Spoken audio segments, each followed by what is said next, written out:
네, 오늘은 캐논의 오토보이 3 모델 사용법에 대해서 알아볼 텐데요. 우선 배터리 같은 경우에는 이쪽에 나사를 2개 풀러 주시면은요, 이런 거 배터리는 원래 좀 쉽게 교환할 수 있게 되어야 되는, 이게 오토보이 3가 튼튼한 점은 있어요. 이렇게 플라스틱으로 해서 쉽게 열고 닫을 수 있으면 부러지는 경우도 있는데, 뭐 튼튼한 장점은 있지만 한 번씩 교환할 때 열어줘야 되는 단점이 있죠. 배터리는 TCR5 리튬 배터리가 사용이 되고요. 일반 AA 건전지 같은 배터리들은 장시간 보관을 하게 되면 누액이 되고 하는데, 이런 리튬 배터리는 비싼 대신 장점이 오래 장시간 보관하더라도 뭐 상대적으로 그런 누액이나 그런 부분에서 좀 자유롭다는 점이 큰 장점이라고 할 수 있겠죠. 대신 가격이 좀 비싸다는 거. 이거는 배터리 같은 경우에는 인터넷으로 쉽게 구매를 하실 수 있으니까요, 이렇게 해서 배터리는 교환을 해주시면 됩니다. 여기 배터리 잔량이 있는데, 여기 옛날 카메라들다 보니까 이 잔량을 너무 믿지는 마세요. 이게 배터리가 얼마 없어도 배터리가 많이 있다고 이렇게 나올 때도 있거든요. 그렇기 때문에 그거 참고해 주시고. 근데 이게 거의 대부분의 옛날 오토보이 카메라들, 비슷한 카메라, 오토보이 텔레라든지 그런 카메라들의 좀 고질병이기도 합니다. 정확하진 않다는 거예요, 배터리 잔량이. 네, 어쨌거나 저는 지금 배터리를 새 걸 넣었기 때문에 풀 게이지가 뜨고요. 일단은 배터리 교환했으니까 필름 넣는 법부터 해서 한번 사용법에 대해서 알아보도록 할게요. 레버를 아래로 당겨주시면은 필름이 이렇게 개봉이 되고요. 필름 튀어나온 부분을 아래 부분으로 가게 해서 이렇게 끼워주세요. 끼워주시고 쭉 잡아당겨서 한 요정도입니다. 요정도 이렇게 잡아당겨서 이렇게 얹어주시면 돼요. 요정도. 한번 뚜껑을 닫아볼게요. 전원은 꺼져 있거든요. 지금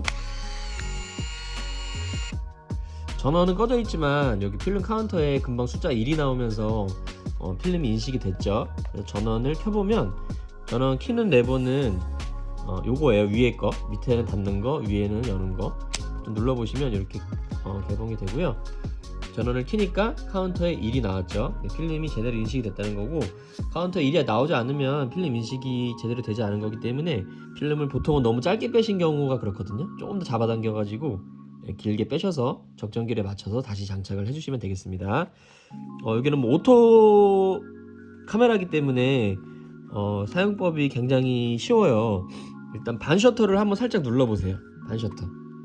반 셔터가 뭐냐면, 이걸 꽉 누르지 마시고요, 살짝만 눌러보세요. 하프 셔터라고 그러거든요. 반만 살짝 눌러보시면 가운데 초록불이 들어와요. 그게 뭐냐면 초점이 맞았고 카메라가 준비가 됐다는 뜻이고요. 옆에 어두운 환경에서는 옆에 후레쉬 표시도 나오거든요. 그것도 깜빡거리면 안 되고 불이 완전히 들어와 있어야 돼요. 그것도 이제 후레쉬가 충전이 됐고 후레쉬가 사용 준비가 됐다라는 걸 의미해요.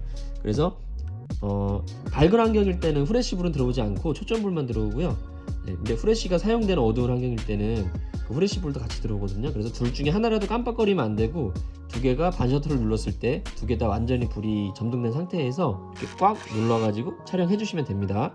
어렵지 않죠? 반 셔터로 초점 잡으시고 꽉 눌러서 촬영.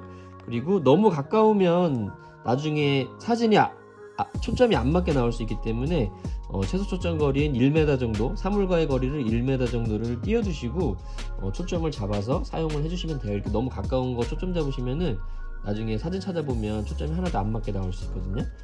그렇게 해서 반 셔터로 초점 잡고 꽉 눌러서 촬영이에요. 프레시 모드는 오토 모드이기 때문에 어두우면 프레시 켜주고 밝으면 프레시를 꺼주는 오토 모드로 프레시는 사용이 됩니다. 아까 중요한 거 설명 안 드렸는데, 여기 밑에 보면 프레시 오프 기능이 있어요.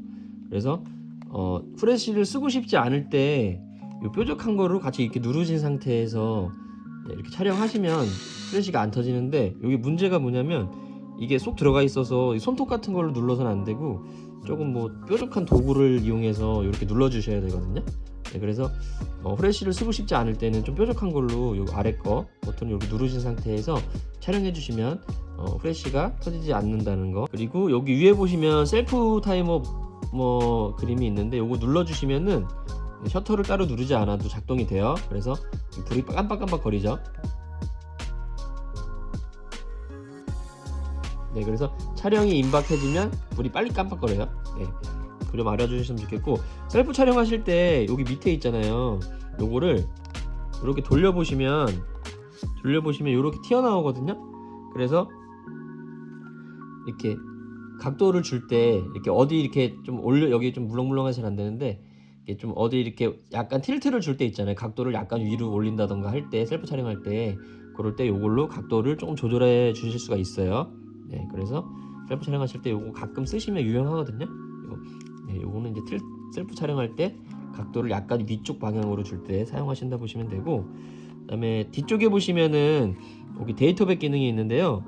이쪽에 표시되는 대로 사진에 인쇄가 돼서 나온다고 보시면 돼요. 그래서 85년 1월 1일이 돼 있잖아요. 지금 이 상태에서 사진을 찍으면은 사진 오른쪽 밑에 85년 1월 1일이라고 찍혀서 나와요. 그래서 요거를 변경해 주시는 방법은 모드 버튼 눌러 보시면 이렇게 영어로도 나오게 할 수 있고요, 연월일이 나오게도 할 수 있고요, 시간이 나오게도 할 수 있고, 이 오프는 이제 데이터백 오프 기능이에요. 데이터백을 끄는 거고 사진만 나오고 날짜 인쇄는 하지 않겠다라는 그 의미고요.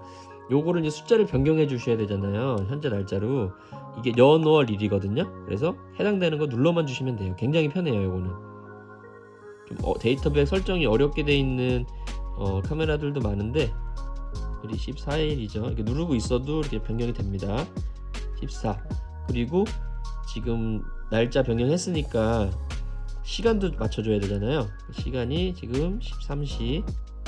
굉장히 쉽죠. 이렇게 그냥 해당되는 거 눌러만 주면 되기 때문에 굉장히 데이터백 중에서 가장 쉽게 사용하는 방법이고, 여기 필름 로딩 데이터라고 되어 있는데 요거는 사용하지 않는 거라고 보시면 돼요. 뭐 쓰지 않는, 가끔 캐논 카메라에 요게 기능이 있는 게 있는데 요거는 뭐 실질적으로 사용하지 않는 버튼이라고 보시면 돼요. 의미가 없는 버튼이기 때문에 요거는 패스하도록 하겠습니다. 그렇게 해서 모든 촬영이 끝나면 필름을 자동으로 감아주거든요. 저는 이제 36장짜리면 36장 촬영이 되면 필름을 자동으로 감아주는데, 급하게 필름을 빼야 될 때 있잖아요. 한 10장밖에 안 찍었는데 갑자기 필름을 빼야 된다. 그럴 때는 그냥 뚜껑 여셔서 빼시면 안 빠져요. 필름이 이렇게 감겨있기 때문에. 그럴 때 밑에 보시면 비상감기 버튼이 있거든요. 하단부에 보시면 요거를 뾰족한 걸로, 오작동 방지하기 위해서 쏙 들어가 있는데 요거를 뾰족한 걸로 눌러주시면은 필름을 다 쓰지 않았어도 필름을 감아줍니다. 그래서 요 필름은 이제 현상체 맡겨주시면 되겠고, 이렇게 해서 오늘 캐논 오토보이 3 사용법 알아봤고요. 궁금하신 점은 댓글 남겨주시면 댓글 달아드리도록 할게요. 감사합니다.